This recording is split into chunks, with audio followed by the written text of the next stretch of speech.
नमस्ते अस्तु भगवन् विश्वेश्वराय महादेवाय त्र्यम्बकाय त्रिपुरान्तकाय त्रिकाग्निकालाय कालाग्निरुद्राय नीलकण्ठाय मृत्युञ्जयाय सर्वेश्वराय सदाशिवाय श्रीमन्महादेवाय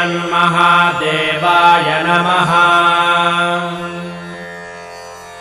नमो हिरण्यबाहवे सेनान्ये दिशां च पतये नमो नमो वृक्षेभ्यो हरिकेशेभ्यः पशूनां पतये नमो नमः सस्पिञ्जराय द्विषीमते पथीनां पतये नमो नमो बभ्रुषाय विव्याधिनेन्नानां पतये नमो नमो हरिकेशाय योपवीति